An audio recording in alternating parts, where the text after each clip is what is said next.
Nunca pensei que a dor mais profunda da minha vida viria da pessoa que carreguei por 9 meses em meu ventre. O telefone tocava enquanto eu arrumava as almofadas da sala, aquelas que meu marido Antônio havia escolhido antes de partir deste mundo. A voz do outro lado não parecia mais a do meu Joaquim. Velha idiota! Por que bloqueou os cartões? Ele gritava, as palavras rasgando meu coração como cacos de vidro. Tive que me segurar na mesinha de centro para não cair. Estou indo aí e você vai ver só, ameaçou antes de desligar. O silêncio que se seguiu pesava mais que todos meus 67 anos. Minhas mãos enrugadas tremiam quando coloquei o telefone de volta na base. Levantei os olhos para o porta-retrato na estante. Éramos nós três. Eu, Antônio e o pequeno Joaquim na praia de Torres, seu rostinho sorridente lambuzado de sorvete. Onde estava aquele menino agora? Em seu lugar, um homem de 39 anos consumido pela raiva e pelo vício. Um estranho que usava meu nome para fazer empréstimos, que esgotava minha aposentadoria de bibliotecária em noites de jogo e bebida. A descoberta aconteceu na semana passada.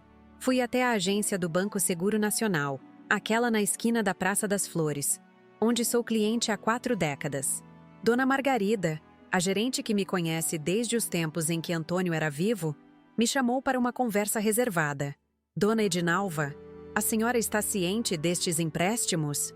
Perguntou, mostrando a tela do computador. 3 empréstimos consecutivos, todos com minha suposta assinatura. Quase desmaiei ali mesmo. O ar fugindo dos meus pulmões como se alguém tivesse me dado um soco. Voltei para casa no residencial Jardins de Ipanema caminhando como uma sonâmbula. Os vizinhos me cumprimentavam, mas eu mal conseguia responder. Dentro do meu apartamento, comecei a revirar gavetas, procurando extratos, documentos, qualquer coisa que explicasse o sumiço do dinheiro. Foi quando encontrei, escondido entre minhas receitas antigas, um talão de cheques com várias folhas arrancadas. A assinatura não era minha, mas uma imitação grosseira. Meu próprio filho tinha falsificado minha assinatura. Aquela noite foi a mais longa da minha vida. Sentada na poltrona preferida de Antônio, chorei até não ter mais lágrimas. As memórias vinham em flashes dolorosos. Joaquim criança pedindo colo após cair da bicicleta. Adolescente recebendo medalhas na escola. Jovem adulto comemorando seu primeiro emprego. Como chegamos a este ponto? Onde eu tinha errado tanto? A verdade é que os sinais estavam lá há anos. Depois que Antônio faleceu de infarto, Joaquim começou a aparecer mais em casa, sempre com pedidos de empréstimos temporários. No começo eram pequenos valores, 200 para o aluguel atrasado, 300 para o conserto do carro. Logo se tornaram 1.000, R$ 2.000, sempre com promessas de devolução que nunca se concretizavam. Minha filha Bianca, que mora em Florianópolis, me alertava por telefone. Mãe, o Joaquim está se aproveitando da senhora. Mas como uma mãe nega ajuda ao próprio filho? Quando emprestei meu cartão pela primeira vez, a justificativa parecia razoável. Ele precisava comprar material escolar para os filhos. Meus netos que mal conheço. O que deveria ser uma compra única, se transformou em uso constante. Os extratos mostravam gastos em bares, casas de apostas, lojas de eletrônicos, mensalidade escolar, nenhuma vez. Clarice, minha amiga de décadas que também é viúva, tentou me abrir os olhos durante nossos encontros semanais na casa de chá Recanto. Edinalva, você está sendo explorada, dizia enquanto segurava minhas mãos sobre a mesa de toalha rendada. Eu desviava o olhar, incapaz de admitir a verdade que já sabia no fundo da alma. É fase, Clarice. Ele só está passando por dificuldades. Respondia, repetindo a mentira que contava para mim mesma todas as noites antes de dormir. A gota d'água veio quando recebi uma notificação do banco sobre a possível execução da hipoteca da minha casa. A mesma onde criei meus filhos, onde passei 42 anos ao lado de Antônio. Joaquim havia usado meu nome como garantia para um empréstimo que jamais pagou. O pânico que senti naquele momento foi o estalo que precisava. Não era apenas sobre mim, era sobre meu lar, minhas memórias, minha segurança na velhice. Na manhã seguinte, peguei o ônibus até o centro e fui direto à delegacia do 12º Distrito. O sargento Maurício Ribeiro, amigo da família desde que Antônio era vivo, me recebeu em sua sala. Contei tudo entre soluços e suspiros. Ele escutou pacientemente, anotando detalhes, ocasionalmente balançando a cabeça em desaprovação. Dona Edinalva, isso é crime, falsificação, estelionato, abuso de pessoa idosa. Seu filho pode pegar alguns anos de cadeia, explicou com a delicadeza de quem sabe que está quebrando um coração de mãe. Saí da delegacia sem registrar queixa, ainda incapaz de denunciar meu próprio sangue, mas algo havia mudado dentro de mim. No caminho para casa, passei no escritório de Leonardo Bueno, advogado que havia cuidado do inventário quando Antônio faleceu. Expliquei minha situação e perguntei quais eram minhas opções. Foi ele quem sugeriu um caminho alternativo à prisão. Uma clínica de reabilitação, um ultimato, uma última chance de recuperar meu filho. No banco, tomei a decisão que jamais pensei que tomaria. Bloqueei todos os meus cartões. A atendente me olhou com uma mistura de pena e admiração. A senhora está fazendo a coisa certa, afirmou enquanto processava meu pedido. No caminho de volta, liguei para Bianca. Filha, preciso que você venha para Porto Alegre o mais rápido possível. É sobre seu irmão. Enquanto arrumava o quarto de hóspedes para Bianca, pensei nas joias guardadas na caixinha de música que Antônio me deu em nosso aniversário de casamento. O conjunto de safiras azuis que combinavam com meus olhos, as pérolas que usei no casamento da Bianca, o anel de diamante que era da minha avó. Nunca imaginei que chegaria o dia em que teria que vender essas preciosidades.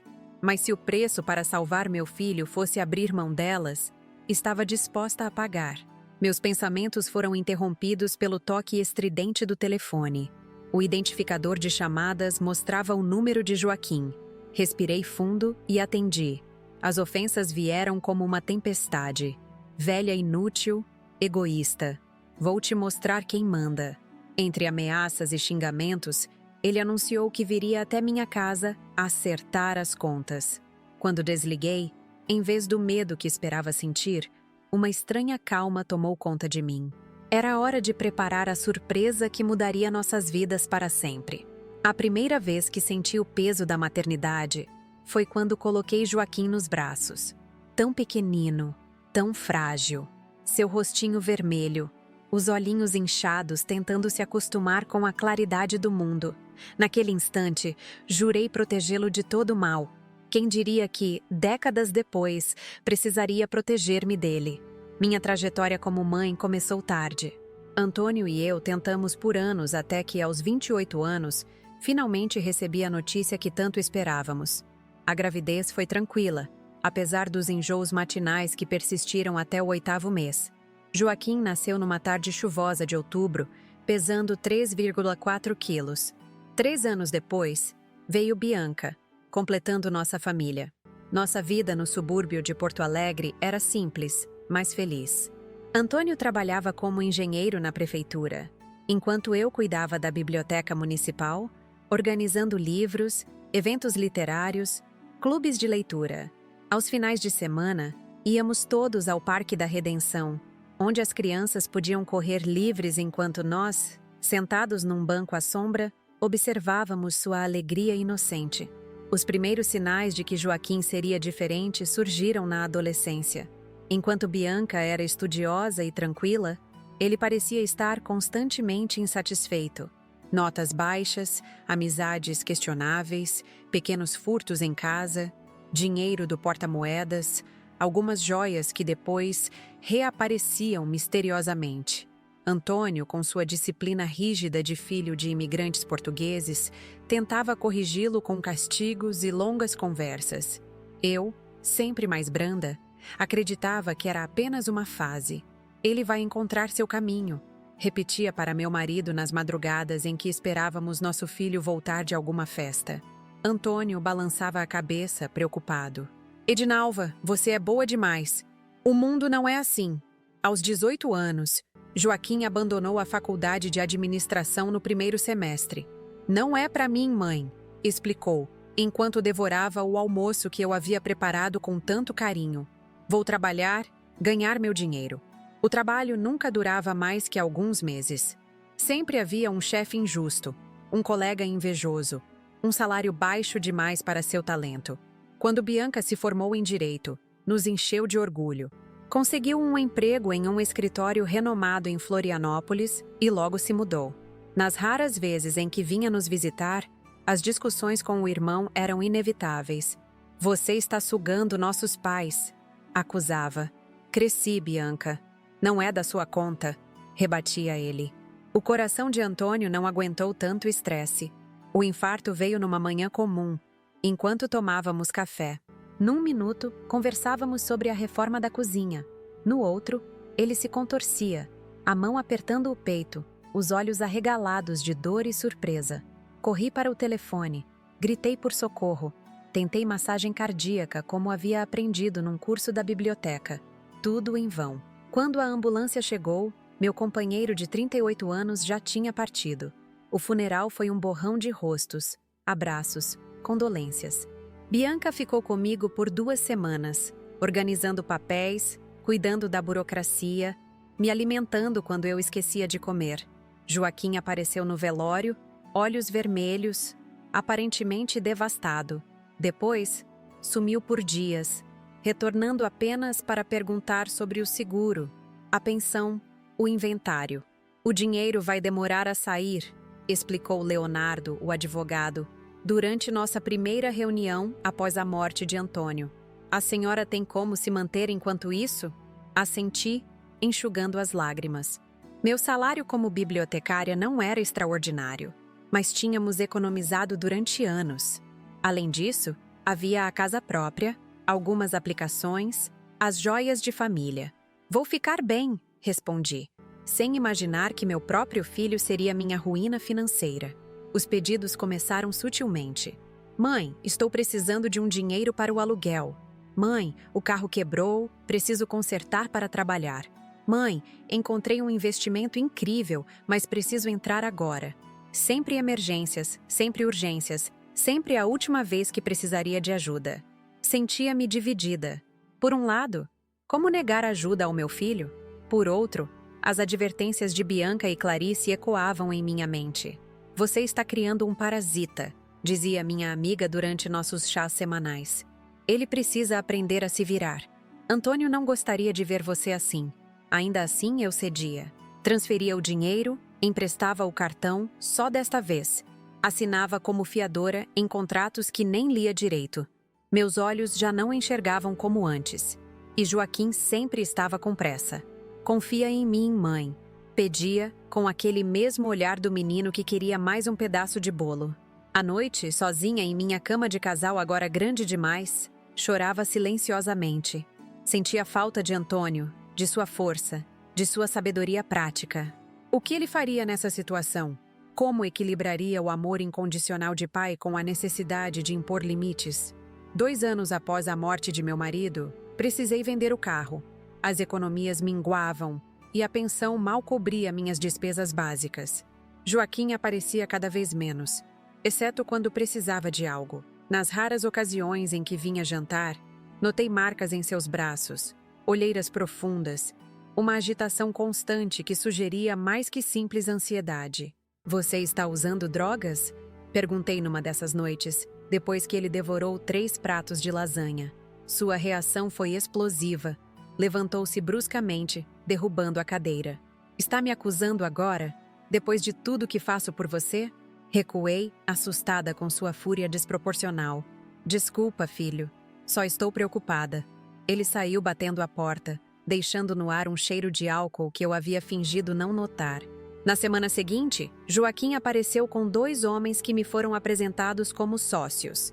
Precisava que eu assinasse como avalista para um empréstimo. É para abrir nossa própria empresa, mãe. Finalmente vou me estabilizar. O brilho em seus olhos parecia genuíno, a animação contagiante.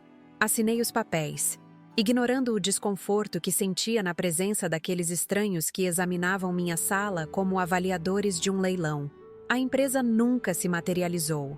Os sócios desapareceram, e com eles, o dinheiro do empréstimo. Joaquim jurou que foi enganado, que investiria até o último centavo para pagar a dívida. Me dá só mais essa chance, mãe. Por favor. Nessa época, comecei a esquecer de pagar algumas contas. Não por falta de memória. Minha mente ainda funcionava perfeitamente, mas por falta de recursos. Escolhia entre remédios e supermercado, entre a conta de luz e a taxa do condomínio. Vendia pequenos objetos, economizava no que podia. Ainda assim, o dinheiro nunca era suficiente. Foi Antônio Rodrigues, meu vizinho do 402, quem primeiro percebeu minha situação. Viúvo como eu, sempre gentil, oferecendo ajuda para carregar as compras, convidando para um café. Dona Edinalva, me desculpe a intromissão, mas a senhora está com dificuldades financeiras? Perguntou certa tarde, enquanto me acompanhava até meu apartamento. Neguei, claro. O orgulho é a última coisa que perdemos. Mas ele insistiu, delicadamente. Notei que a senhora tem usado os mesmos vestidos, que cancelou a assinatura do jornal, que não vai mais ao salão. Então, as lágrimas vieram, incontroláveis. Ali, no corredor do quarto andar, desabei. Contei sobre Joaquim, sobre os empréstimos, sobre minha incapacidade de dizer não ao meu próprio filho. A senhora precisa procurar ajuda profissional, aconselhou após me servir um chá de camomila em seu apartamento impecavelmente arrumado. Não só para ele, mas para a senhora também.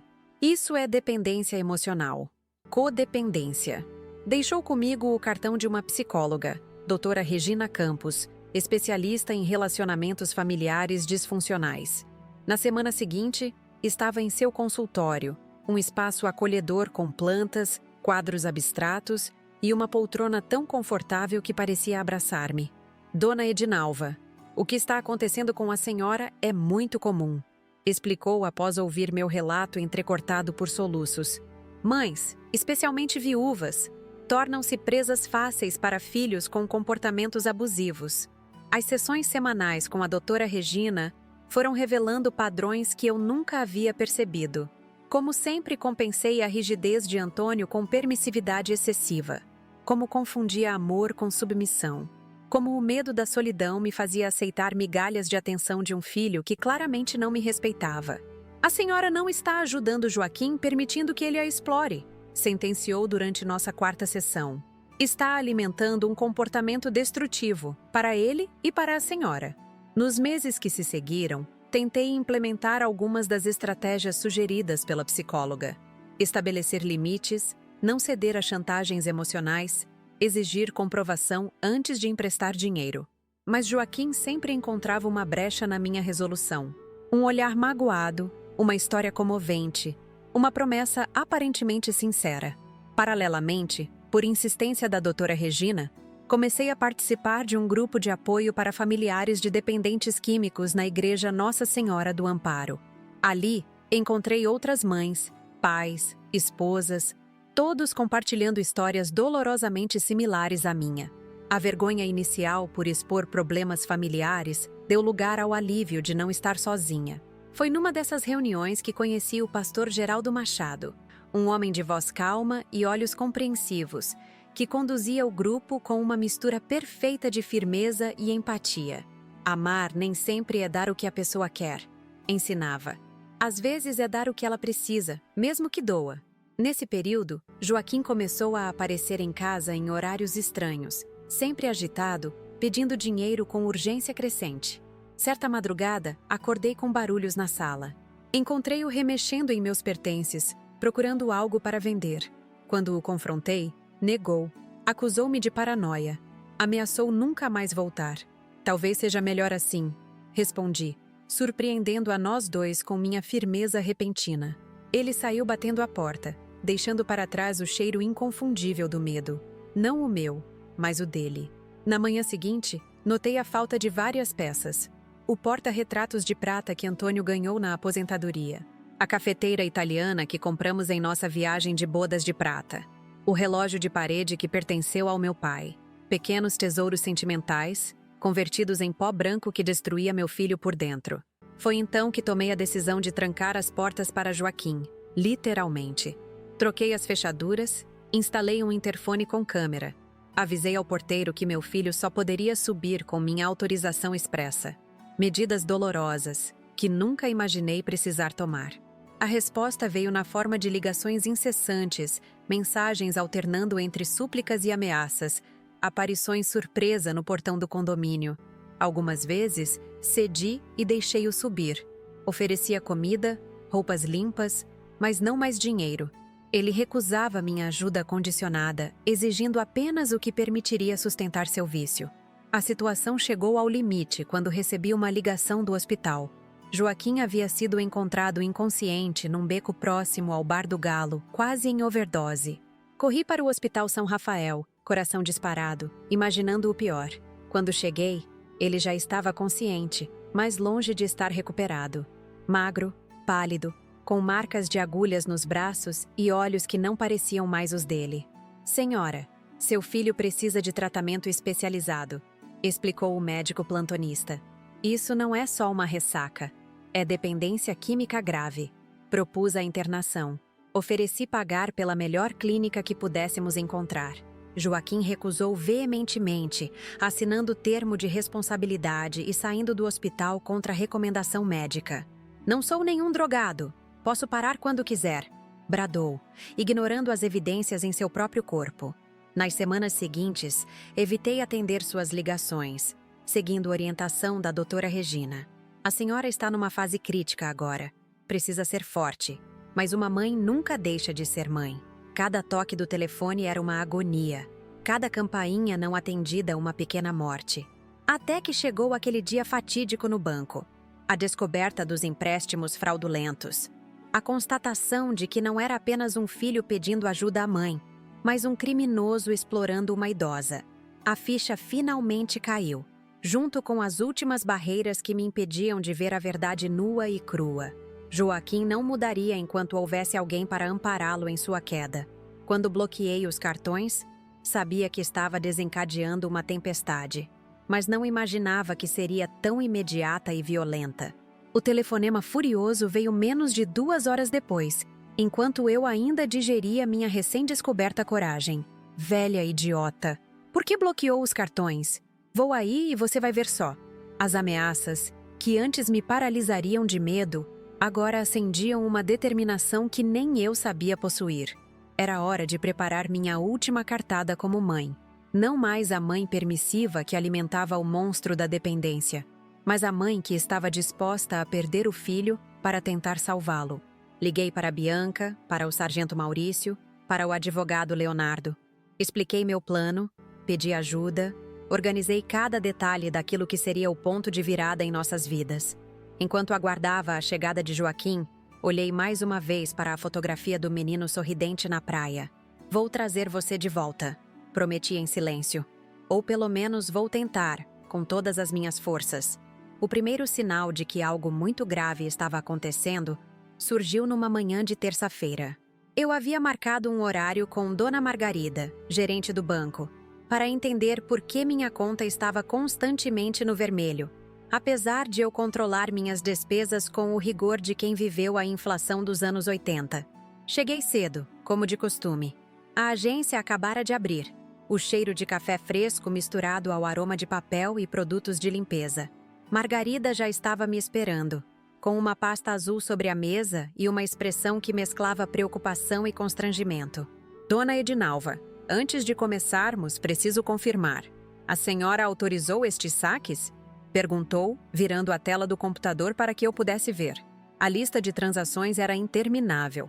Retiradas de valores cada vez maiores, transferências para contas desconhecidas, pagamentos de boletos que eu jamais havia visto. "Claro que não", respondi, sentindo um frio na barriga. "De onde veio tudo isso?" Foi então que ela abriu a pasta azul e tirou os documentos. Contratos de empréstimo, 3 deles, todos com minha assinatura no rodapé. Peguei os papéis com mãos trêmulas. À primeira vista, parecia mesmo minha letra. Mas observando melhor, notei pequenas diferenças. O traço mais forte nos "é", o ponto do "i", ligeiramente deslocado. Falsificações, feitas por alguém que conhecia bem minha caligrafia. "Estamos falando de fraude, Dona Edinalva", Margarida disse com delicadeza. "A senhora tem ideia de quem poderia ter feito isso?" Claro que eu sabia. Só havia uma pessoa com acesso aos meus documentos, que conhecia minha assinatura, que sabia onde guardava meus talões de cheque. Mas admitir em voz alta que meu próprio filho havia me roubado era como arrancar um pedaço da minha carne. Preciso investigar, respondi vagamente. Quanto devo ao banco? Os números que Margarida apresentou foram como golpes. R$ 96 mil em empréstimos não autorizados, mais 28 mil em saques e transferências dos últimos meses. Quase 30 mil em juros acumulados por atrasos. Uma soma que, na minha condição de aposentada, jamais conseguiria pagar. O banco está considerando executar a hipoteca da sua casa, ela explicou, com a voz carregada de pesar. Sinto muito, dona Edinalva, mas são as normas quando há inadimplência deste porte. Minha casa? Balbuciei incrédula. Mas é tudo o que tenho? Eu sei. Ela segurou minhas mãos por cima da mesa, quebrando momentaneamente o protocolo profissional. Por isso, chamei a senhora com urgência. Ainda temos algumas semanas para resolver isso antes que o processo de execução comece formalmente. Saí do banco em estado de choque. O dia estava claro, ensolarado, com aquela brisa típica das manhãs porto-alegrenses, mas para mim poderia estar caindo o dilúvio que eu não notaria diferença. Caminhei sem rumo pelas ruas do centro, tentando absorver o impacto da notícia. O apartamento onde vivi por 4 décadas. Onde Antônio e eu criamos nossos filhos. Onde guardávamos recordações de uma vida inteira, prestes a ser tomado por causa da traição do meu próprio filho. Sem perceber, meus passos me levaram até o mercado público. Entrei, mais por inércia que por decisão consciente. O burburinho das bancas, o colorido das frutas, o cheiro de especiarias, tudo parecia irreal, como se eu estivesse observando através de um vidro embaçado. "A senhora está bem?" perguntou uma vendedora, notando meu semblante pálido. "Quer um copo d'água?" Agradeci e aceitei a água, sentando-me num banquinho próximo à sua banca de ervas. Tentei organizar meus pensamentos, definir próximos passos. Uma senhora de 67 anos, sozinha, descobrindo que está à beira da ruína financeira por causa do filho que jurou proteger. "Isso é bobagem", disse uma voz em minha mente. "Vá para casa, tome um chá, acalme-se. Joaquim vai explicar tudo, vai encontrar uma solução." Mas outra voz, mais forte, mais clara, me alertava. "Não há explicação, não há desculpa. Ele te roubou, falsificou documentos, está colocando seu teto em risco." Levantei-me subitamente, agradeci mais uma vez a vendedora e segui com determinação renovada. Não para casa, mas para a delegacia do 12º Distrito, onde trabalhava Maurício Ribeiro, amigo de meu falecido marido. O prédio da delegacia era antigo, com paredes descascadas e um ar de burocracia e cansaço. Na recepção, uma jovem policial digitava algo com evidente tédio. Quando perguntei pelo sargento Maurício, ela apontou para um corredor sem nem levantar os olhos. Encontrei-o em sua sala, organizando papéis. Ao me ver, levantou-se imediatamente. Maurício conhecia nossa família há anos. Jogava futebol com Antônio aos domingos, compareceu ao casamento de Bianca, frequentava nossos churrascos de fim de ano. "Dona Edinalva! Que surpresa boa! A que devo a honra?" Tentei falar, mas as palavras ficaram presas na garganta. Em vez de explicar, desabei em lágrimas. Maurício rapidamente fechou a porta da sala, ofereceu-me um lenço e esperou pacientemente que eu recuperasse a compostura. Quando finalmente consegui narrar a situação, sua expressão foi se transformando. O sorriso acolhedor deu lugar à seriedade profissional, os olhos revelando uma indignação crescente. "Dona Edinalva, vou ser direto com a senhora", disse ele após eu terminar meu relato. "Isso que Joaquim fez é crime, e dos graves. Falsificação documental, estelionato, apropriação indébita, abuso contra a pessoa idosa. Estamos falando de uma pena considerável." A palavra pena caiu como uma bomba. Meu filho, na cadeia? Por mais errado que estivesse, por mais que merecesse uma lição, a ideia de vê-lo atrás das grades era insuportável. "Não quero processá-lo", falei, enxugando as lágrimas. "Só quero que ele pare, que busque ajuda, que devolva o que pegou." Maurício suspirou, passando a mão pelos cabelos grisalhos. "Entendo seu sentimento, mas preciso alertar. Sem consequências reais, dificilmente ele vai mudar. A senhora não é a primeira mãe que vejo nesta situação. Sem um choque de realidade, o comportamento tende a se agravar. Saí da delegacia com mais perguntas que respostas. Maurício havia me orientado a procurar um advogado especializado em direito de família, sugerindo inclusive o nome de alguns colegas seus que trabalhavam com mediação familiar. Também me aconselhou a reunir provas, extratos, documentos falsificados, testemunhas, caso decidisse seguir por vias legais. E Dona Edinalva acrescentou, enquanto me acompanhava até a porta: tranque seus documentos. Troque as fechaduras de casa se for preciso. Pessoas em desespero por drogas fazem coisas que jamais imaginaríamos. As palavras de Maurício ecoaram em minha mente durante todo o caminho até o escritório de Leonardo Bueno. Não havia marcado hora, mas a secretária, vendo meu estado, conseguiu encaixar-me entre dois compromissos. Leonardo havia cuidado do inventário quando Antônio faleceu. Conhecia nossa situação financeira, os bens, as dívidas, tudo. Ouviu atentamente enquanto eu relatava as descobertas do dia, ocasionalmente fazendo anotações numa caderneta de capa preta. Dona Edinalva, legalmente falando, a senhora tem duas opções. Explicou após eu concluir. Pode denunciar formalmente, o que significa que seu filho responderá criminalmente pelos atos.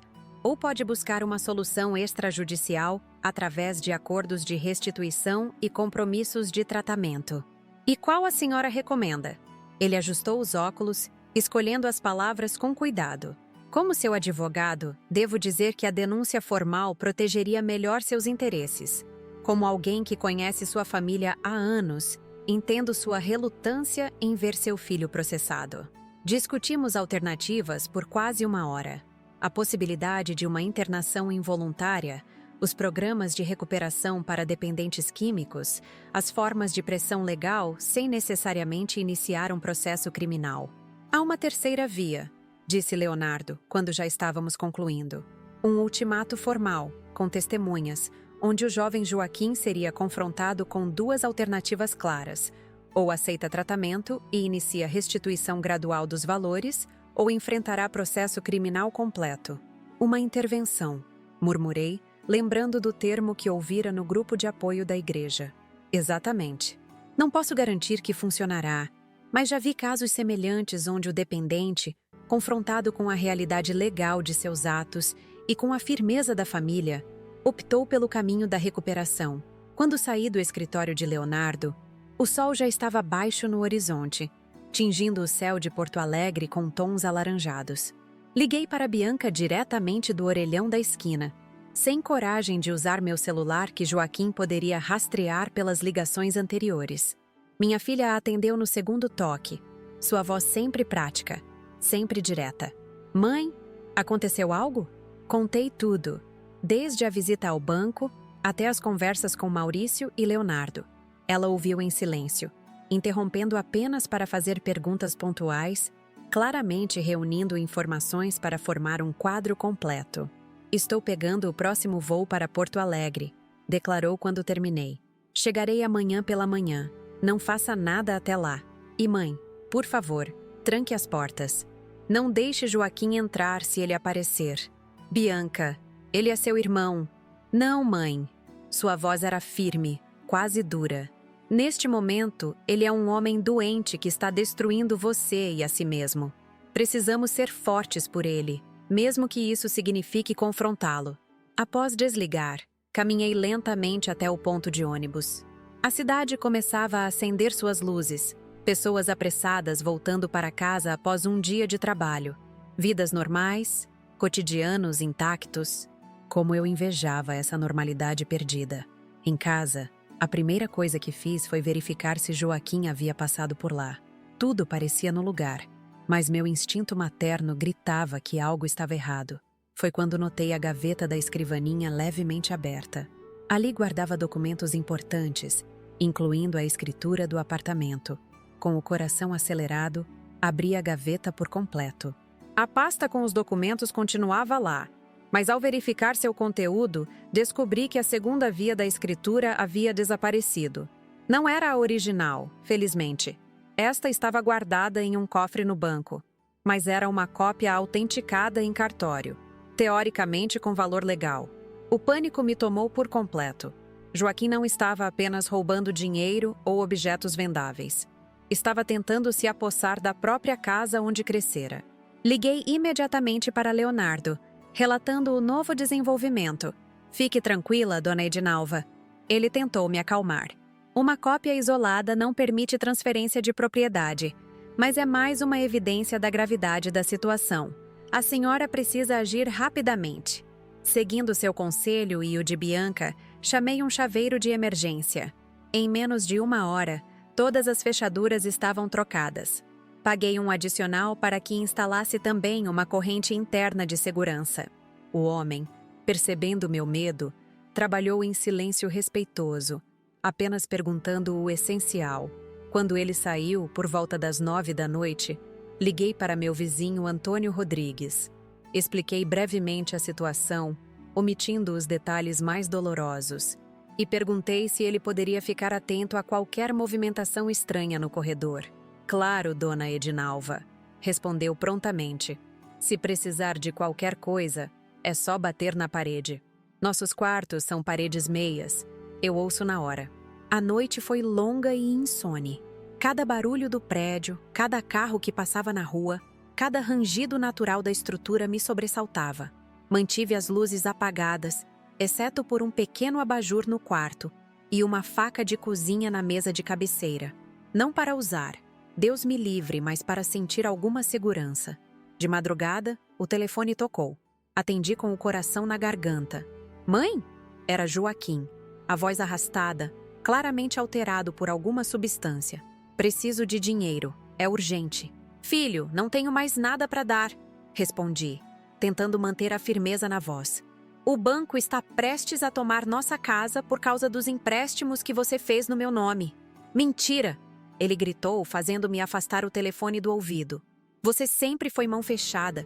Sempre preferiu a Bianca. O pai estaria decepcionado com você. A menção a Antônio acendeu algo em mim. Não raiva, mas uma clareza cristalina. Seu pai estaria destroçado em ver o que você se tornou, Joaquim. E eu também estou. Não tenho mais dinheiro. Não tenho mais cartões para você usar. Não tenho mais joias para vender. Você sugou tudo. Vou aí agora. Ele ameaçou. E você vai me dar o que eu preciso, de um jeito ou de outro. As fechaduras foram trocadas, informei, surpreendendo a mim mesma com minha calma. E a polícia está avisada. Não faça algo que vá se arrepender depois, filho. Ele desligou com um palavrão, deixando-me a ouvir o tom de linha morta.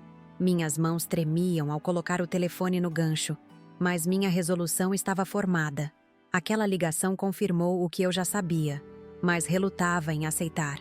Meu filho, meu Joaquim, havia se tornado um perigo. Para mim, para si mesmo, para qualquer um em seu caminho. Passei o restante da noite reunindo tudo o que precisaria para os próximos dias.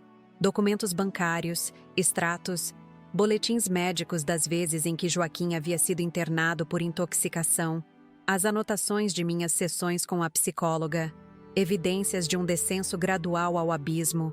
Quando o sol nasceu, eu já estava pronta. Havia chorado todas as lágrimas, processado o luto pela relação mãe-filho que conhecera e emergido como uma mulher diferente. Não mais a viúva frágil e manipulável, mas uma sobrevivente decidida a salvar o que restava de sua família, inclusive o filho que parecia determinado a se destruir. Bianca chegou antes do horário previsto, pegando um táxi direto do aeroporto. Ao me ver, seus olhos se encheram de lágrimas. Mãe, você está tão magra. Nos abraçamos longamente, buscando na presença uma da outra a força que precisaríamos para o que estava por vir. Quando nos separamos, notei que ela havia trazido apenas uma mochila. Viagem rápida? Perguntei. Não, respondeu, determinada. Trouxe só o essencial, porque pretendo ficar o tempo que for necessário. Meu chefe entendeu a situação, posso trabalhar remotamente por algumas semanas. Enquanto preparava um café reforçado para nós, Bianca ligou para Leonardo, confirmando os detalhes da reunião que aconteceria no dia seguinte. Também falou com Maurício, atualizando-o sobre a ameaça noturna de Joaquim e pedindo patrulhamento adicional na área. Precisamos de um plano B, caso ele não aceite o tratamento, disse minha filha depois de desligar. Já falei com uma clínica em Canoas. Eles têm um programa específico para casos como o do Joaquim, com desintoxicação assistida e terapia intensiva. E como vamos pagar por isso? Perguntei. A preocupação financeira nunca longe da mente. Bianca pegou minha mão sobre a mesa, seus olhos fixos nos meus. Vendi meu carro, mãe, e peguei um empréstimo no banco. Vai dar para cobrir 3 meses de internação, que é o período inicial recomendado. Fiquei sem palavras. Minha filha, sempre independente, sempre construindo sua própria vida longe dos problemas familiares, havia vendido seu bem mais precioso para salvar o irmão que tantas vezes a magoou. Não chore, mãe, pediu, vendo as lágrimas que eu não conseguia conter. É um investimento no futuro do Joaquim, e no seu também. Não posso deixar que ele destrua vocês dois. O resto daquele dia foi dedicado a finalizar os preparativos para o confronto que se aproximava. Bianca insistiu que eu ligasse para Joaquim, convidando-o para um almoço no dia seguinte. Diga que quer resolver tudo, que tem uma proposta para ajudá-lo. Não mencione a intervenção, nem que outras pessoas estarão presentes. Hesitei, temendo outra explosão, mas ela tinha razão. Precisávamos trazê-lo até nós em um estado menos defensivo. Disquei o número, ensaiando mentalmente o que diria. O número chamado encontra-se temporariamente desligado ou fora da área de cobertura. Tentei mais vezes ao longo do dia, sempre recebendo a mesma mensagem. Ou Joaquim havia desligado o celular propositalmente, ou estava sem bateria, comum quando passava dias sem voltar para casa. Vamos tentar os locais que ele frequenta, sugeriu Bianca. O Bar do Galo, a praça perto da rodoviária, aquela lan house na Cidade Baixa. Passei o resto do dia telefonando para estes lugares, deixando recados, descrevendo meu filho. Algumas pessoas reconheceram a descrição, mas ninguém sabia informar seu paradeiro atual. À noite, exaustas, pedimos uma pizza e comemos em silêncio na sala. A televisão ligada proporcionava um ruído de fundo reconfortante, criando a ilusão de normalidade em uma situação tudo menos normal. Vai dar certo, mãe, Bianca disse de repente, como se lendo meus pensamentos sombrios. De um jeito ou de outro, vamos resolver isso. Assenti, querendo compartilhar seu otimismo. Mas uma parte de mim sabia que o caminho seria muito mais difícil e doloroso do que qualquer um de nós poderia imaginar. Uma coisa, porém, era certa. Eu não estava mais sozinha nesta batalha. E isso, por si só, já me dava esperança. A manhã chegou com uma claridade dourada que parecia zombar da escuridão que vivíamos. Acordei antes do despertador tocar, após uma noite entrecortada por pesadelos onde Joaquim aparecia cada vez mais distante, cada vez mais irreconhecível. Encontrei Bianca já na cozinha, preparando o café.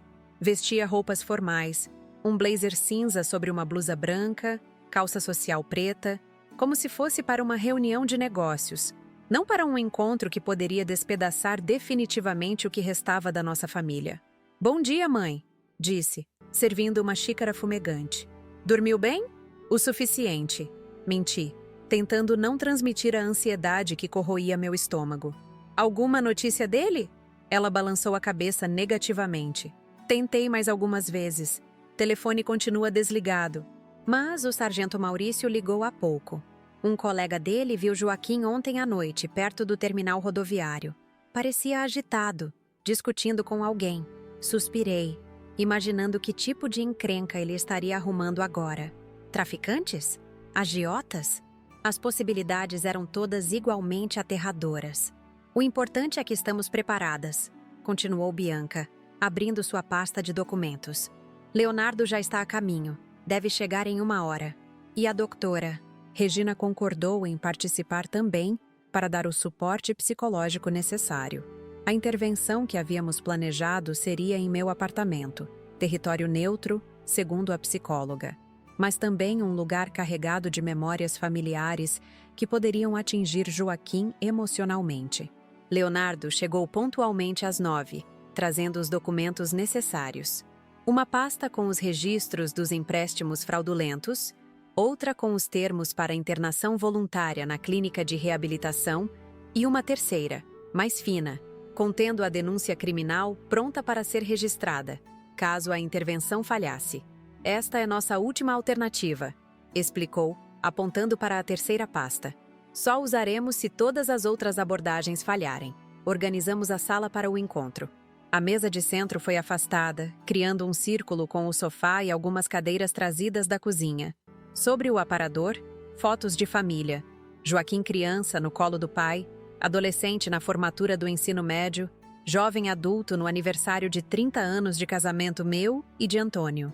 Lembranças visuais de tempos melhores, que esperávamos pudessem despertar algum sentimento positivo. Às 10 horas, chegou a doutora Regina. Mulher de meia idade, cabelos castanhos curtos e olhar compassivo, emanava uma calma que contrastava com a tensão palpável no ambiente.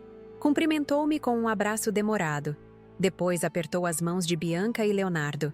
Dona Edinalva, vamos revisar o protocolo mais uma vez, sugeriu, sentando-se ao meu lado no sofá. Quando Joaquim chegar, é importante que a senhora mantenha a calma. Deixe que eu inicie a conversa, explicando por que estamos todos aqui. Depois, cada um terá sua vez de falar. Primeiro a senhora, depois Bianca. Por último, o doutor Leonardo com as questões legais. Tudo sem interrupções, sem acusações, apenas apresentando fatos e sentimentos. Assenti, mentalmente ensaiando o que diria. Durante as últimas 24 horas, havia escrito e reescrito meu discurso dezenas de vezes, oscilando entre demonstrações de amor incondicional e ultimatos rígidos. A doutora Regina me ajudou a encontrar um equilíbrio, expressar meu amor de mãe, mas também estabelecer limites claros e inegociáveis. Às 11 horas, o sargento Maurício chegou, não fardado, vestindo roupas civis para não intimidar Joaquim logo de cara. Conseguimos localizá-lo, informou assim que entrou. Está num fliperama na Avenida Ipiranga. Mandei um colega ficar de olho discretamente. Assim que ele sair de lá, o oficial vai abordá-lo, dizer que eu preciso falar com ele aqui na casa da senhora. Não mencionará a intervenção. Ele vai vir? Perguntei, duvidando que meu filho aceitaria tão facilmente.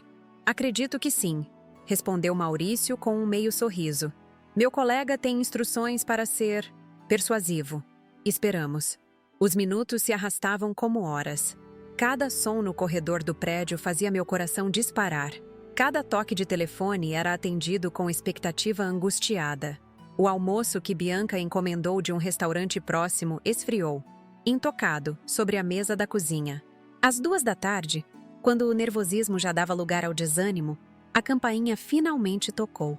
Pelo olho mágico, vi Joaquim acompanhado por um homem alto, de aparência séria, que deduzi ser o colega de Maurício. Lembre-se, mãe, sussurrou Bianca, apertando minha mão. Firmeza e amor, não ceda às manipulações dele. Abri a porta, sentindo como se estivesse movendo uma montanha apenas com a força de minha vontade. Ali estava meu filho, magro demais, olheiras profundas, pele amarelada, o cabelo outrora brilhante agora opaco e mal cuidado. Mas o pior eram seus olhos, vazios, desconfiados, com pupilas dilatadas que denunciavam seu estado alterado. "Que palhaçada é essa?" foram suas primeiras palavras ao ver o oficial ao seu lado. Me disseram que o Maurício queria falar comigo sobre uma oportunidade de trabalho. "Por favor, entre, Joaquim", falei, mantendo a voz firme apesar do tremor interno. "Temos assuntos importantes para discutir." Ele hesitou na soleira, olhando por sobre meu ombro e detectando a presença de outras pessoas na sala. Por um momento, pensei que sairia correndo, mas então o policial colocou uma mão em seu ombro. Não de forma ameaçadora, mas inequivocamente desencorajando uma fuga. "Tá bom", murmurou, entrando relutantemente. "Mas não tenho muito tempo." Quando chegou à sala e viu todos reunidos, Bianca, Maurício, Leonardo, a doutora Regina, estacou. Seu rosto oscilou entre surpresa, raiva e algo que pareceu medo. "Que merda é essa? Uma emboscada?" "É uma intervenção, Joaquim", explicou a doutora Regina, levantando-se e indicando uma cadeira vazia no centro do círculo. "Sua família está muito preocupada com você e precisa discutir alguns assuntos sérios. Por favor, sente-se e ouça o que eles têm a dizer. Não preciso ouvir nada." retrucou, virando-se para sair. Mas Maurício já estava estrategicamente posicionado próximo à porta. Braços cruzados, expressão determinada. Filho, chamei, usando toda a força emocional que consegui reunir. Por favor, é a última coisa que te peço como mãe. Sente-se e escute. Depois, se quiser ir embora, ninguém vai impedir. Algo em minha voz, talvez a nota de desespero final, talvez a menção ao nosso vínculo maternal, pareceu atingi-lo. Com um suspiro exasperado, jogou-se na cadeira designada, braços cruzados, perna balançando nervosamente. A doutora Regina iniciou o processo, explicando calmamente o propósito daquele encontro. Não era um tribunal, nem uma punição, mas uma tentativa final de ajudar alguém que estava em queda livre. Depois, conforme combinado, foi minha vez de falar. Levantei-me, pernas trêmulas, segurando um papel onde havia anotado tópicos para não me perder na emoção. Mas quando abri a boca, as palavras ensaiadas deram lugar a outras, vindas diretamente do coração dilacerado. Joaquim, eu te carreguei por 9 meses. Senti seus primeiros movimentos dentro de mim. Vi seu primeiro sorriso, ouvi sua primeira palavra, segurei sua mão nos primeiros passos, troquei suas fraldas, sequei suas lágrimas, vibrei com suas conquistas. Minha voz falhou, mas continuei. Por 39 anos, fui sua mãe, e continuarei sendo até meu último suspiro. Mas não posso mais ser cúmplice da sua autodestruição. Ele mantinha o olhar fixo no chão, recusando-se a estabelecer contato visual. Os empréstimos que você fez em meu nome estão prestes a custar nossa casa. O dinheiro que você sacou da minha conta era para meus remédios, para minha sobrevivência. As joias que você pegou para vender eram lembranças do seu pai, da minha mãe, da nossa história familiar. Um músculo se contraiu em seu maxilar, único sinal de que minhas palavras o atingiam. Mas pior que tudo isso, filho, é ver você se transformar em alguém que não reconheço mais. Alguém capaz de ameaçar a própria mãe. Alguém consumido por um vício que está devorando não só seu corpo, mas sua alma. Finalmente ele levantou os olhos. Não para mim, mas para um ponto qualquer na parede oposta. Suas mãos, notei, tremiam levemente. Antônio e eu te demos tudo o que podíamos. Amor, educação, valores. Onde erramos, Joaquim? Em que momento perdemos você para as drogas? Não é sobre vocês, ele murmurou, quase inaudível. Nunca foi. Então me explica, pedi, lutando contra as lágrimas. Porque não entendo como chegamos aqui. Silêncio. Um silêncio denso, carregado de décadas de palavras não ditas, de sentimentos reprimidos, de verdades evitadas. Estou cansada, filho.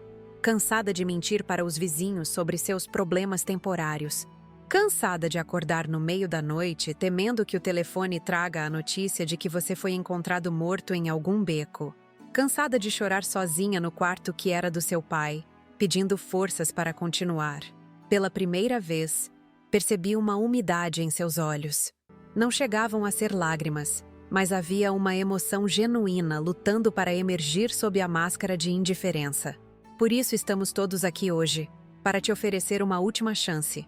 Não por mim, não pela sua irmã, nem pela memória do seu pai, mas por você mesmo.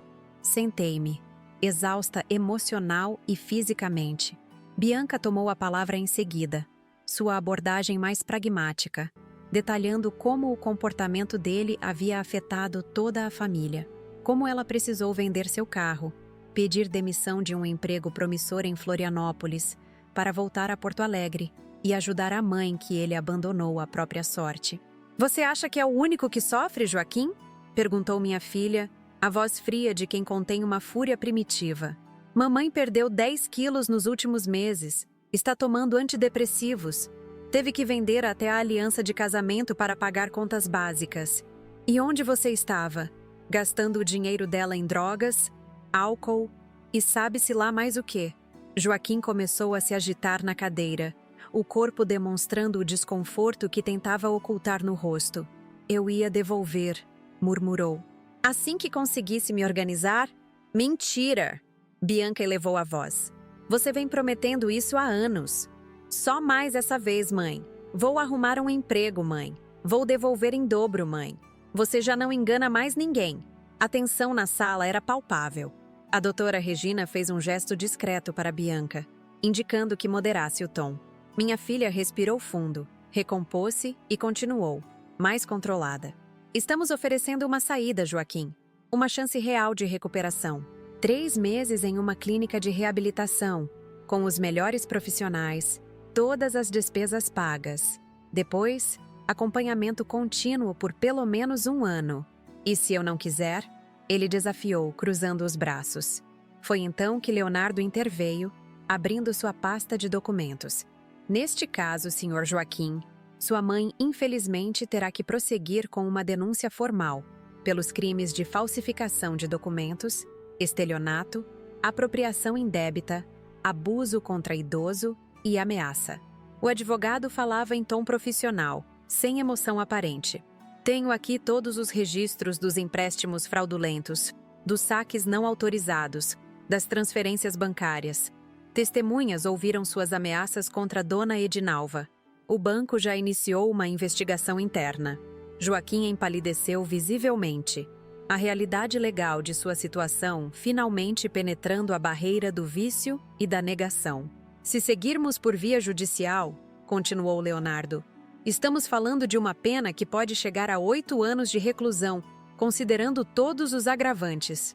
Vocês não fariam isso. Joaquim olhou diretamente para mim, buscando a confirmação da mãe que sempre o perdoara, sempre cedera às suas manipulações.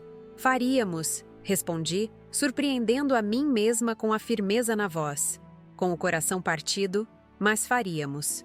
Porque assistir você se autodestruir e arrastar outros junto é algo que não suporto mais. O sargento Maurício aproximou-se, sentando na beirada do sofá. Joaquim? Tenho mandados na delegacia que poderiam ser executados agora mesmo. Falsificação é algo que levo a sério. Sua mãe e sua irmã estão te dando uma alternativa à cadeia. Eu, no seu lugar, agarraria essa chance. Meu filho afundou o rosto nas mãos, os ombros começando a tremer. Eram os primeiros sinais da abstinência. O suor na testa, a inquietação crescente, os pequenos espasmos musculares. Ou talvez fosse apenas a realização plena do beco sem saída em que se encontrava. Como sei que não é uma armadilha? Perguntou, a voz abafada pelas mãos. Como sei que não vão me internar e depois me denunciar mesmo assim? A doutora Regina aproximou-se, sentando-se ao lado dele. Joaquim, sou psicóloga há 23 anos, especialista em dependência química. Já vi centenas de casos como o seu. Famílias destruídas pelo vício, pessoas talentosas reduzidas às sombras de si mesmas, mas também vi recuperações milagrosas. Gente que, como você, chegou ao fundo do poço e encontrou forças para subir novamente. Ela fez uma pausa, esperando que ele a encarasse. Sua mãe e sua irmã estão literalmente sacrificando tudo para te dar esta chance. Se quisessem apenas te punir, bastava chamar a polícia diretamente. Um silêncio pesado caiu sobre a sala. Joaquim parecia estar travando uma batalha interna. O vício sussurrando em seu ouvido, a razão tentando emergir do torpor químico, o medo e a vergonha lutando pela dominância. Foi então que me levantei novamente, caminhei até meu quarto e voltei com uma pequena caixa de madeira entalhada. Ajoelhei-me em frente ao meu filho, ignorando a dor nos joelhos artríticos, e coloquei a caixa em suas mãos. Abra, pedi suavemente. Ele obedeceu, revelando o conteúdo. Um conjunto de safiras azuis engastadas em ouro branco, brincos, colar e um delicado bracelete. As joias que Antônio me dera em nosso aniversário de 30 anos, que eu sempre jurei que jamais venderia. São as últimas peças que me restam, expliquei. Guardei-as para vender e pagar o tratamento que você precisa. É tudo o que tenho para oferecer, filho. Minha última tentativa de salvar você de si mesmo. As lágrimas finalmente rolaram pelo rosto abatido de Joaquim. Não eram lágrimas de manipulação, como tantas vezes antes, mas de genuína emoção, vergonha, arrependimento, talvez até gratidão. Seu corpo inteiro sacudia agora, em soluços descontrolados. Desculpa, mãe, ele conseguiu dizer entre soluços. Me desculpa por tudo. Não quero desculpas, filho. Quero que você se salve. Eu não sei se consigo. Já tentei antes, você sabe. Mas desta vez será diferente. Interveio a doutora Regina. Você terá acompanhamento intensivo em regime de internação fechada inicialmente. Desintoxicação assistida por médicos, terapia individual e em grupo, atividades ocupacionais. E, principalmente, terá sua família esperando por você. Leonardo abriu a segunda pasta, tirando um contrato. Este é o termo de admissão voluntária na Clínica Recomeço. 3 meses iniciais, renováveis conforme a evolução. Aqui temos também um acordo privado entre você e sua mãe, onde você reconhece os valores devidos e se compromete a iniciar a restituição assim que estiver empregado novamente, após o tratamento. Joaquim olhou os documentos, depois para cada um dos presentes na sala. Parou seu olhar em mim por longos segundos, como se estivesse realmente me vendo pela primeira vez em anos.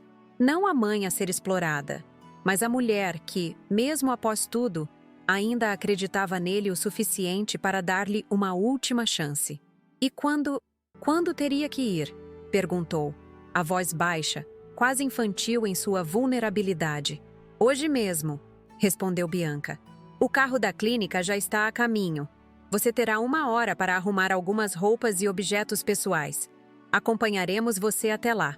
Ele fechou os olhos, respirando profundamente.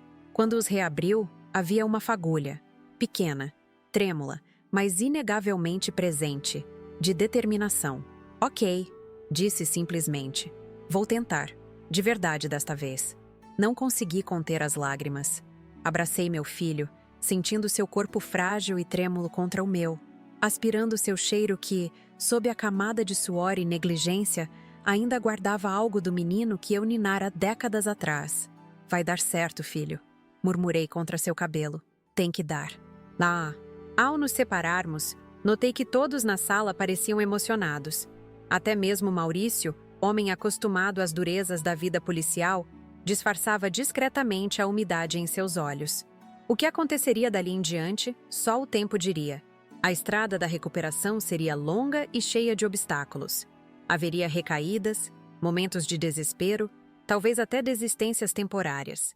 Mas naquele momento, sentada ao lado do meu filho que finalmente aceitara ajuda, senti algo que há muito não experimentava. Esperança. Uma esperança frágil, cautelosa, realista. Mas ainda assim, esperança. O combustível que move mães desde o início dos tempos, através das tempestades mais ferozes da vida.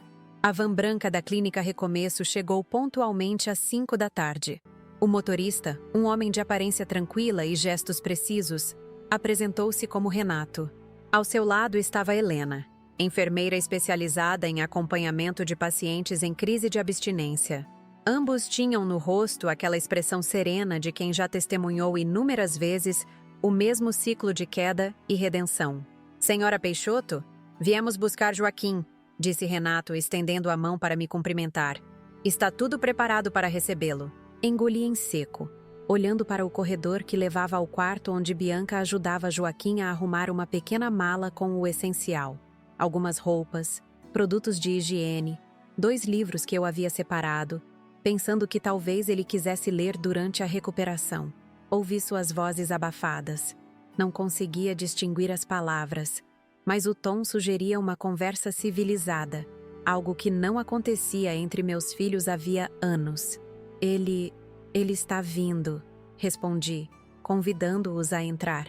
Aceitam um café enquanto esperam? Helena sorriu gentilmente. Não se preocupe, senhora. Sabemos que este momento é difícil. Leva o tempo que for necessário. A sala ainda guardava os vestígios da intervenção. Cadeiras em círculo, copos meio vazios sobre a mesa de centro, lenços de papel amassados no cesto. Leonardo já havia partido, deixando toda a documentação organizada. Maurício permanecia, mais como amigo da família agora do que como autoridade policial. A doutora, Regina, aguardava na cozinha, preparando um chá calmante para Joaquim enfrentar a viagem de quase 1 hora até Canoas, onde ficava a clínica. Como é lá? Perguntei a Helena, tentando preencher o silêncio angustiante com algo além da minha própria ansiedade. Joaquim ficará bem?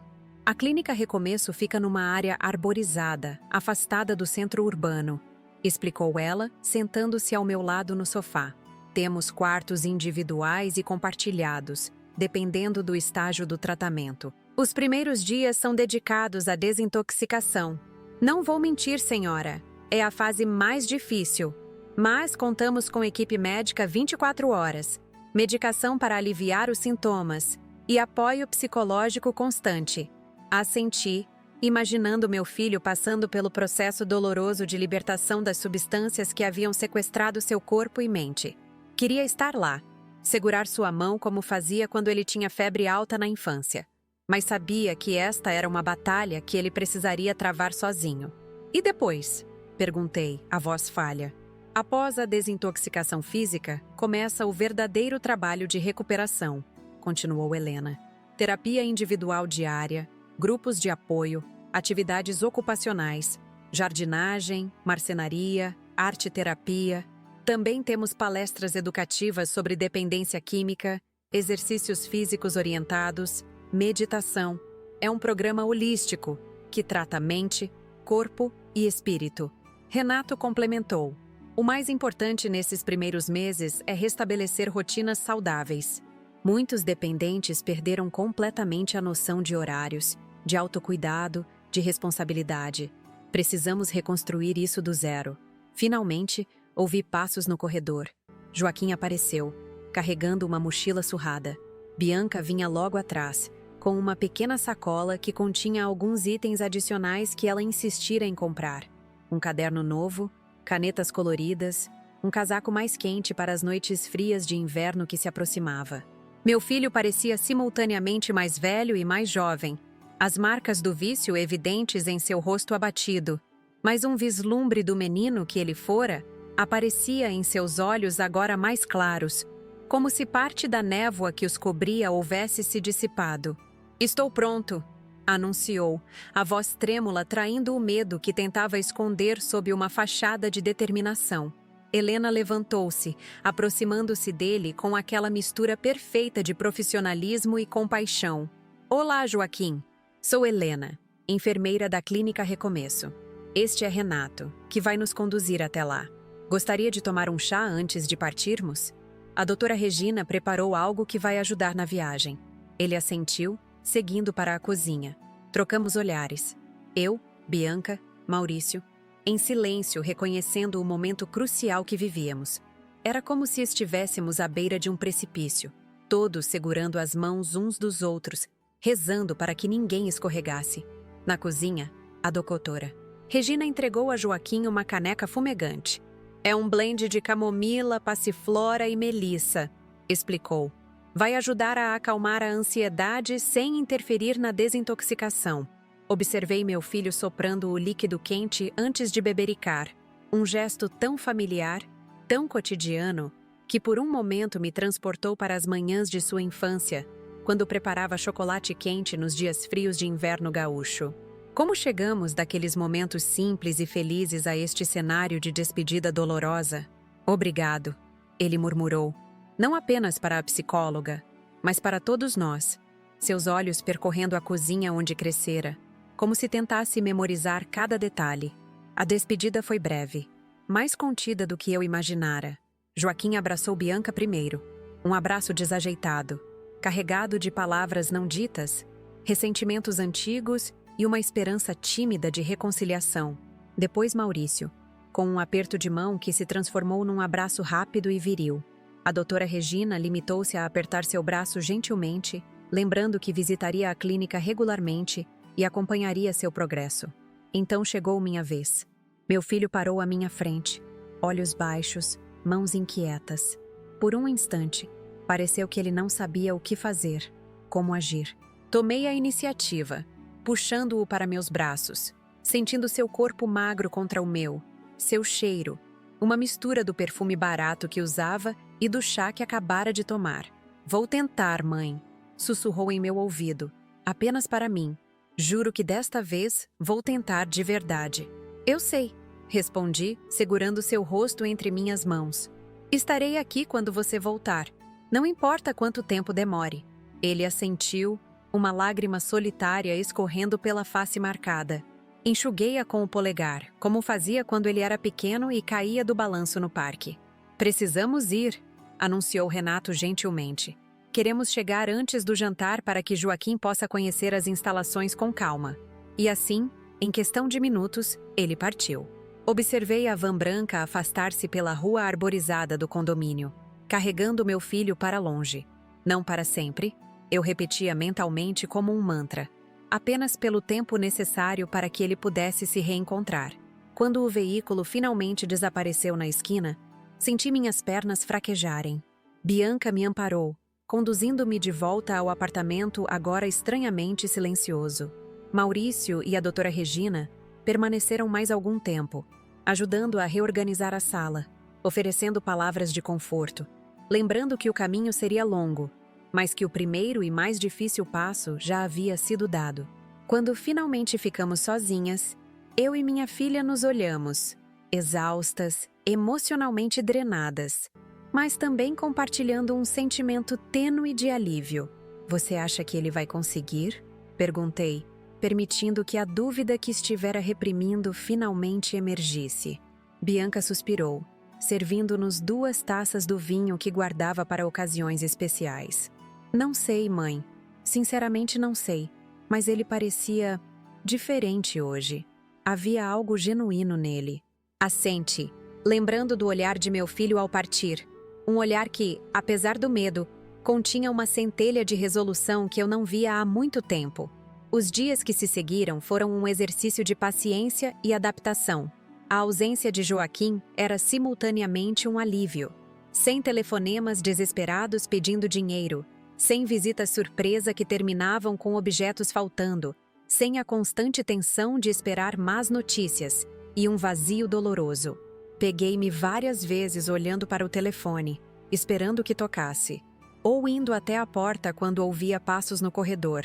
Bianca permaneceu comigo por 2 semanas, reorganizando minhas finanças, ajudando a negociar com o banco um acordo para quitar os empréstimos fraudulentos. Graças à intervenção de Leonardo, conseguimos um prazo estendido e juros reduzidos, evitando a execução da hipoteca. Não seria fácil, teria que viver com o orçamento apertado pelos próximos anos. Mas pelo menos não perderia meu lar.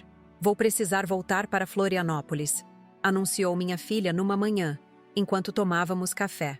Consegui um novo emprego lá, começo na semana que vem. Senti um aperto no coração, mas sabia que era inevitável. Bianca tinha sua própria vida. Não podia ficar indefinidamente cuidando da mãe idosa. Claro, filha. Você já fez muito mais do que eu poderia pedir. Tem certeza que vai ficar bem sozinha, mãe? Posso tentar adiar a data de início, ficar mais algumas semanas? Vou ficar bem, assegurei, cobrindo sua mão com a minha. Tenho a Clarice, o Antônio do 402, o grupo da igreja. E a doutora Regina continua me atendendo semanalmente. Ela assentiu, não totalmente convencida. Vou ligar todos os dias e volto um final de semana por mês, sem falta. E como estão as notícias dele? Perguntei, ainda incapaz de pronunciar o nome de Joaquim, sem sentir uma pontada de dor misturada à esperança. Bianca sorriu levemente.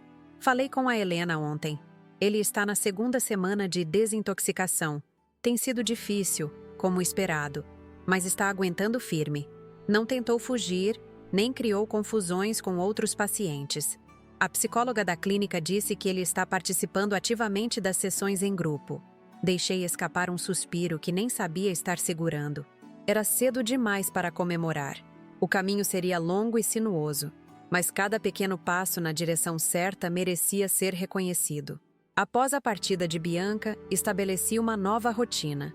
As manhãs eram dedicadas a cuidar do apartamento, fazer compras no mercado local, preparar refeições simples. Às tardes, voltei a frequentar a biblioteca municipal onde trabalhara, não como funcionária, mas como voluntária no programa de leitura para crianças.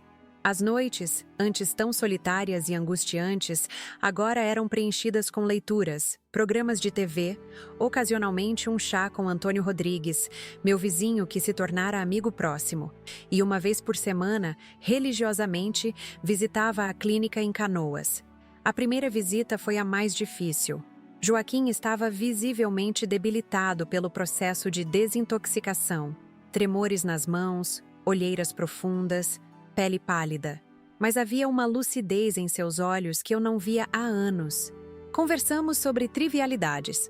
O clima, as refeições da clínica, os outros pacientes. Evitamos temas delicados, ambos conscientes de que era cedo demais para desenterrar feridas antigas. Estão me ensinando marcenaria, contou, um vislumbre de entusiasmo colorindo sua voz. Fiz uma caixinha de madeira. Não é grande coisa, mas é a primeira coisa que construo em vez de destruir em muito tempo. Aquela pequena confissão, tão simples e honesta, trouxe lágrimas aos meus olhos. Meu filho estava literalmente aprendendo a construir novamente. Objetos, habilidades, relacionamentos, sua própria vida. Na semana seguinte, ele me apresentou a Daniel, seu companheiro de quarto, um jovem contador que havia perdido tudo para o vício em cocaína. Os dois formaram uma improvável amizade, unindo-se nas dificuldades compartilhadas e incentivando-se mutuamente nos momentos mais desafiadores. A gente criou um sistema, explicou Joaquim. Quando um está tendo um dia ruim, o outro assume a responsabilidade de manter o foco. Funciona bem. A cada visita, notava pequenas mudanças. O ganho gradual de peso. A pele recuperando um tom mais saudável. O cabelo limpo e penteado. A postura menos encurvada, como se o peso invisível que carregava nos ombros estivesse lentamente diminuindo. No segundo mês, as visitas tornaram-se mais profundas. Começamos a abordar questões difíceis. A morte de Antônio, a adolescência problemática de Joaquim, os anos de manipulação e abuso de confiança. Houve momentos tensos, lágrimas de ambas as partes, até mesmo uma discussão acalorada que terminou com meu filho pedindo desculpas, não com as desculpas vazias de antes, mas com um reconhecimento genuíno da dor que causara. Tenho pensado muito no pai, confessou durante uma dessas conversas, enquanto caminhávamos pelos jardins da clínica, em como ele ficaria desapontado ao me ver assim. Seu pai era um homem que acreditava na redenção, respondi, lembrando do marido que, apesar da rigidez aparente, tinha um coração compassivo. Ele ficaria orgulhoso de ver você lutando para se recuperar. Foi durante o terceiro mês que a verdadeira transformação se tornou evidente. Joaquim havia sido promovido a monitor na oficina de marcenaria, ajudando pacientes recém-chegados. Seu terapeuta, Dr. Marcelo, comentou sobre o progresso notável, sobre como meu filho demonstrava não apenas comprometimento com a própria recuperação, mas também empatia pelos companheiros. Ele tem um dom natural para ouvir, observou o médico durante uma reunião de acompanhamento familiar. Os outros pacientes confiam nele, sentem-se compreendidos sem julgamentos. Na última semana do programa inicial de 3 meses, Joaquim me fez uma proposta que jamais esperaria.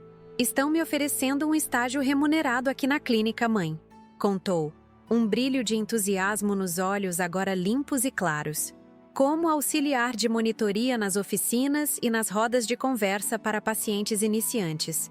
Não é muito dinheiro, mas inclui alojamento e alimentação. Mas isso significa que você não voltaria para casa? Perguntei surpresa. Por enquanto não, confirmou. Os médicos acham, e eu concordo, que ainda é cedo para me reintegrar completamente. Preciso de um ambiente controlado por mais algum tempo. Mas não seria como paciente internado. Teria mais liberdade, poderia sair nos fins de semana, talvez até te visitar em casa. Uma mistura de emoções me invadiu. Decepção por não tê-lo de volta, alívio por saber que continuaria em ambiente seguro, orgulho por vê-lo assumindo responsabilidade pela própria recuperação.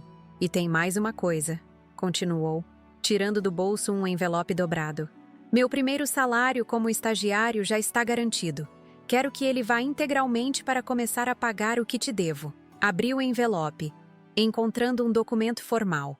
Um acordo de restituição, assinado por ele e carimbado pela administração da clínica, comprometendo-se a transferir 30% de todos seus rendimentos futuros para minha conta, até que a dívida fosse quitada.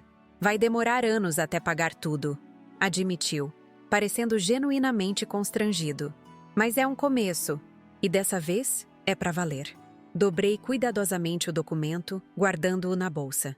Não era o dinheiro que importava, jamais foi, mas o gesto, o compromisso, a disposição de reparar os danos causados. No dia que marcaria oficialmente o fim de seu período como paciente internado e o início como estagiário, organizamos uma pequena celebração. Bianca veio especialmente de Florianópolis, trazendo uma torta de chocolate que sempre fora a favorita de Joaquim na infância. Clarice e Antônio me acompanharam, ansiosos para finalmente conhecer o filho sobre quem tanto ouviram falar nos últimos meses. Maurício apareceu brevemente, apertando a mão de meu filho com visível aprovação. A cerimônia de encerramento do ciclo terapêutico foi simples, mas carregada de significado. Cada paciente concluinte recebia um certificado simbólico e tinha a oportunidade de compartilhar uma reflexão com o grupo.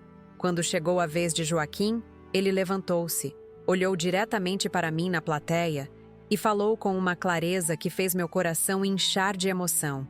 Por muito tempo, culpei o mundo pelos meus problemas. Meu pai por ser rígido demais, minha mãe por ceder demais, minha irmã por ser perfeita demais. Culpei amigos que me abandonaram, empregos que me demitiram, uma sociedade que não me entendia. Mas aqui, aprendi a verdade mais difícil e mais libertadora.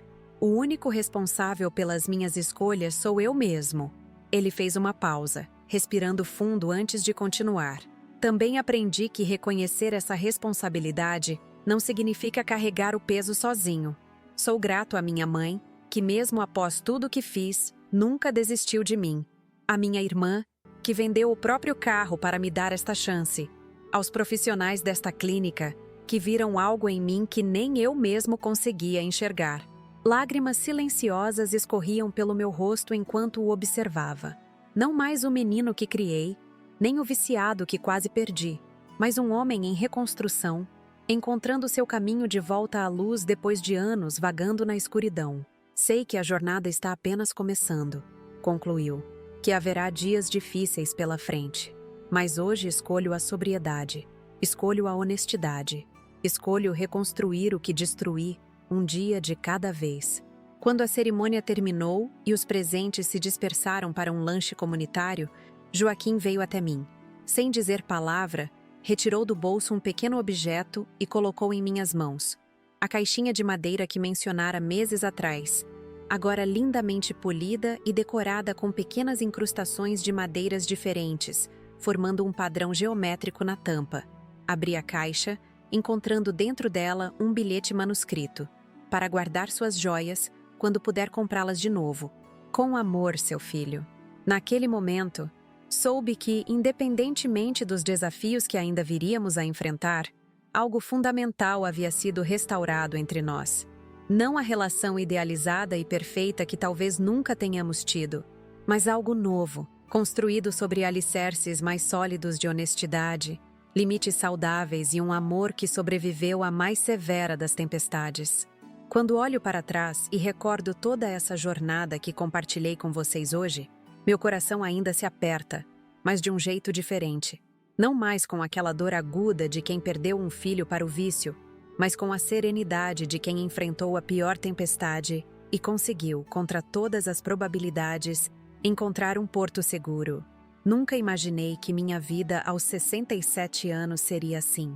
Depois de perder meu Antônio, achei que meus maiores desafios já tinham ficado para trás.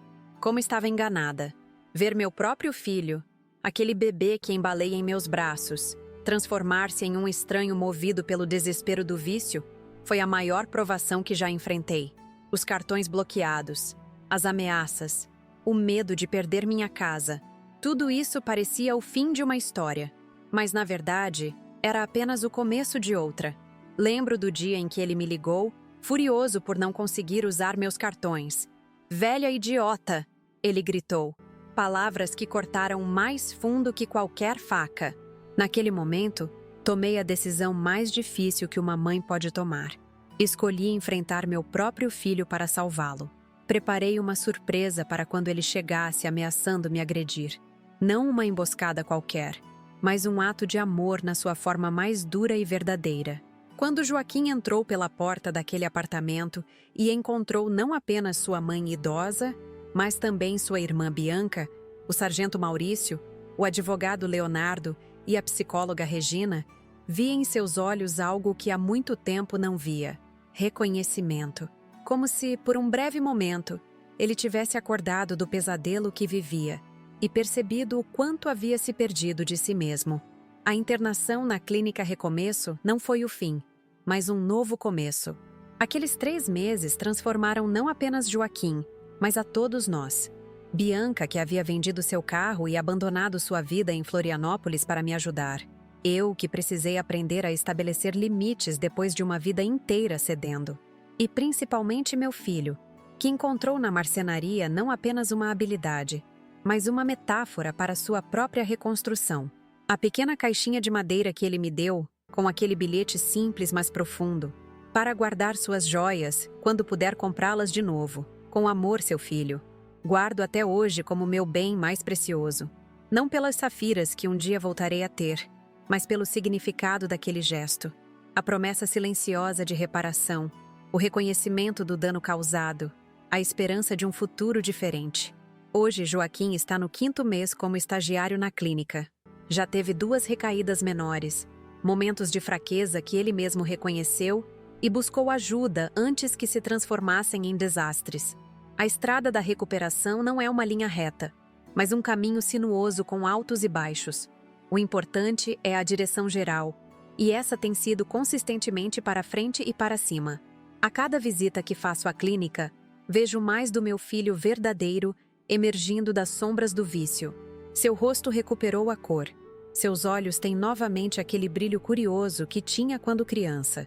Nas oficinas de marcenaria, observo escondida como ele ajuda pacientemente os recém-chegados, partilhando não apenas técnicas, mas também esperança, aquele combustível essencial para quem precisa reconstruir uma vida do zero. Bianca e ele estão lentamente reconstruindo o vínculo fraterno que quase se perdeu. Nas videochamadas semanais, conversam sobre assuntos simples: o tempo em Porto Alegre, as novas receitas que aprendi, o gato que minha filha adotou. Pequenos fragmentos de normalidade que, unidos, começam a formar um novo mosaico familiar. Quanto a mim, voltei a viver, não apenas a existir, como fazia nos anos sombrios em que vivia em função das crises de Joaquim, mas realmente viver. Retomei o voluntariado na biblioteca, onde leio histórias para crianças 2 vezes por semana. Juntei-me a um grupo de tricô no centro comunitário. Ocasionalmente aceito os convites de Antônio do 402 para um cinema ou um café no centro. As dívidas ainda existem, claro. Levará anos até que tudo seja quitado. Mas o banco renegociou os termos, graças à intermediação de Leonardo. E minha casa está segura. Joaquim cumpre religiosamente seu compromisso de transferir parte do salário para minha conta. Não é muito, mas é o símbolo da responsabilidade que ele finalmente abraçou. Mais importante que o dinheiro, porém, é a paz que voltou a habitar meu coração. Não tenho mais medo de atender o telefone. Não me sobressalto a cada campainha. Não escondo objetos de valor quando recebo visitas. São pequenas libertações que, somadas, representam uma revolução silenciosa na minha qualidade de vida. Esta história que compartilhei com vocês hoje não é sobre vício, fraude ou traição familiar. É sobre amor. Não o amor cego e permissivo que alimenta dependências, mas o amor lúcido e corajoso que estabelece limites, que confronta quando necessário, que às vezes dói para poder curar. Se você está assistindo a este vídeo e se identifica com minha história, quero que saiba: você não está sozinho. Há milhares de mães, pais, irmãos, filhos, enfrentando batalhas semelhantes neste exato momento, batalhando contra a culpa, a vergonha, o medo, a incerteza, querendo ajudar sem saber como, amando intensamente alguém que parece determinado a se autodestruir. Minha mensagem para você é simples: há esperança. Mesmo quando tudo parece perdido, mesmo quando a situação parece irreversível, há um caminho de volta. Não é fácil, não é rápido, não é garantido, mas existe. E às vezes, como descobri, O primeiro passo deste caminho é justamente dizer não para quem sempre dissemos sim. Gravar este vídeo não foi fácil para mim. Expor feridas tão íntimas, reviver momentos tão dolorosos, compartilhar fraquezas e erros que cometi como mãe. Mas se minha experiência puder ajudar mesmo que uma única pessoa a encontrar forças para enfrentar sua própria batalha, cada lágrima derramada nesta gravação terá valido a pena. Quero agradecer a vocês que assistiram até aqui, que dedicaram seu tempo a ouvir o relato de uma senhora de 67 anos sobre sua jornada mais difícil. Peço que deixem nos comentários de onde vocês são. Sempre fico curiosa para saber de quantos lugares diferentes nossas histórias conseguem alcançar. Contem também se já vivenciaram algo parecido, se estão passando por isso agora, ou se conhecem alguém nessa situação. Se este relato tocou seu coração, por favor, inscreva-se no canal Vovó Lembrou. Temos novas histórias todos os dias, relatos reais de pessoas comuns que enfrentaram desafios extraordinários e encontraram forças onde achavam que não existia mais nada. Um simples like ajuda nosso canal a crescer e alcançar mais pessoas que precisam ouvir estas mensagens de esperança. E se você puder, considere contribuir com o Valeu Demais, nossa forma de receber doações para manter este canal ativo.